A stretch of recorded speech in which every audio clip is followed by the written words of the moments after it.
My friend found something in 1999 that neither of us have ever talked about to anyone else until now. We were 9 years old. It was a summer afternoon, and we were doing what kids that age do when there is nothing structured to fill the time. Wandering around the older part of our neighborhood where the houses were bigger and further apart, and the gaps between properties had overgrown into something closer to small woodland patches than gardens. Nobody told us not to go there. Nobody told us much about that part of the neighborhood at all, which, in hindsight, was its own kind of answer. We were cutting through one of those overgrown gaps between two properties when my friend stopped walking and crouched down near the base of an old boundary wall. I came over and looked at what he was looking at. It was a pocket mirror, the kind with a hard case that folds open and closed, small enough to fit in a child's palm. The case was a deep, reddish-brown color and had a pattern pressed into it that neither of us could identify clearly. Not flowers, not geometric, something in between that seemed to change slightly depending on the angle you held it at. It was too clean to have been there long. No dirt on it, no moisture damage, despite sitting in an overgrown area.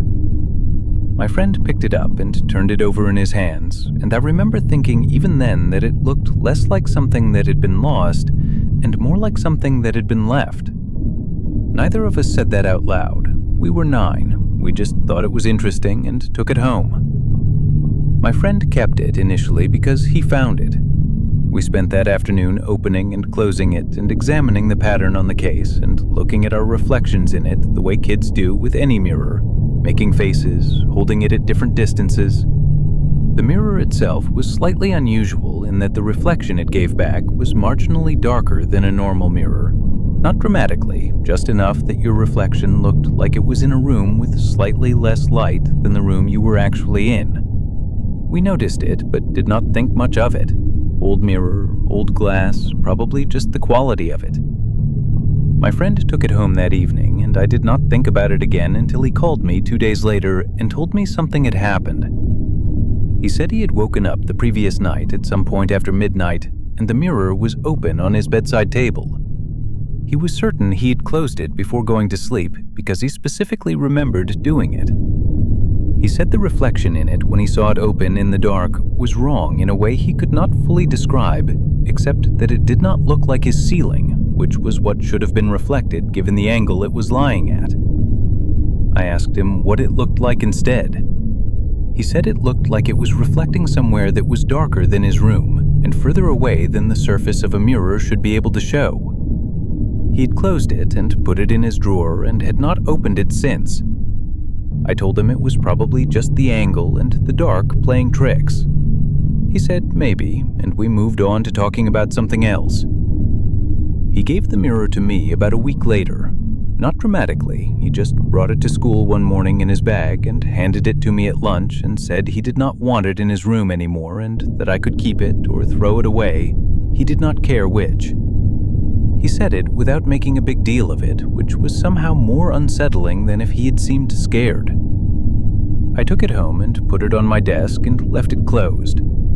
For the first few days, nothing happened, and I felt slightly foolish for treating a pocket mirror like it required careful handling.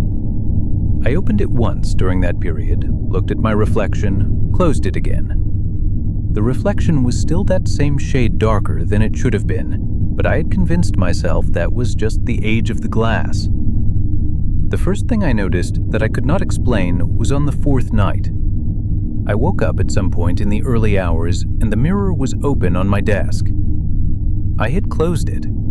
I was as certain of that as my friend had been. I lay in bed and looked at it from across the room, and the angle it was lying at meant the reflection in it was showing the wall above my desk, which had a small poster on it. The reflection showed the wall, but the poster was not in it. Just the wall, empty where the poster should have been. I got up and closed it and checked that the poster was still there, which it was, and went back to bed and told myself I had not closed it properly before sleeping, and the reflection angle was too shallow to capture the poster. Both of those explanations required a certain amount of goodwill to accept, and I gave them that goodwill because I was 10 years old, and the alternative was not something I wanted to examine at 2 in the morning. The second thing happened about a week after that, and this one I could not explain away regardless of how much goodwill I gave it. I was at my desk doing homework in the early evening, mirror closed and pushed to one side. At some point, I reached across for something and knocked the mirror off the desk, and it fell and landed open on the floor face up. I leaned down to pick it up and looked into it from above as I reached for it. The reflection showed the ceiling of my room the way it should have, but at the edge of the reflection, just at the peripheral border of what the mirror's angle should have been able to capture, there was something that should not have been there. A shape at the edge of the frame, upright, narrow, in the rough arrangement of something standing. My room was empty. I had been alone in it for 2 hours. I held the mirror at that angle for long enough to confirm I was seeing what I was seeing, and then I put it face down on the desk and sat there for a while without moving. The shape in the reflection had not been doing anything. It was just there, at the edge, the way something appears when it is not aware of being observed.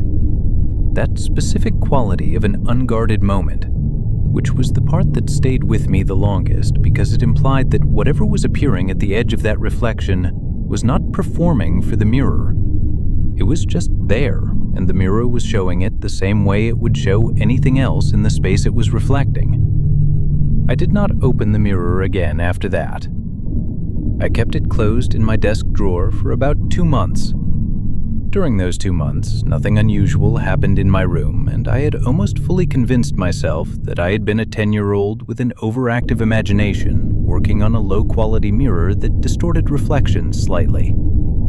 Then, one evening, I came home from school, and the mirror was on my desk. Not in the drawer, on the desk, closed, positioned in the center of it in a way that was neat enough to suggest it had been placed there rather than moved accidentally. Nobody in my family had been in my room that day.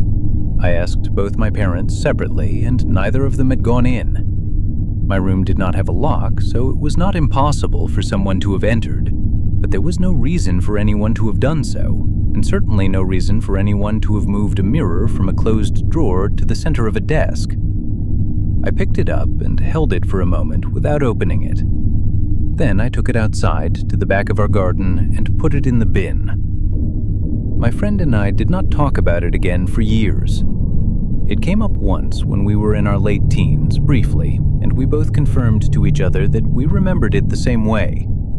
He said that after he gave it to me, he had slept fine and nothing else had happened in his room. I told him the same was true for me after I threw it away. We agreed that whatever the mirror was, getting rid of it had been the right call, and then we changed the subject and never brought it up again after that. I have thought about it periodically in the years since, not obsessively, just the way certain things from childhood come back to you when the lights are low and the house is quiet. The pattern on the case that seemed to shift when you changed the angle. The reflection that was always slightly darker than it should have been. The shape at the edge of what the mirror should have been able to show. The part I keep coming back to is how clean it was when we found it. Sitting at the base of that wall in an overgrown area without a trace of dirt or damage on it.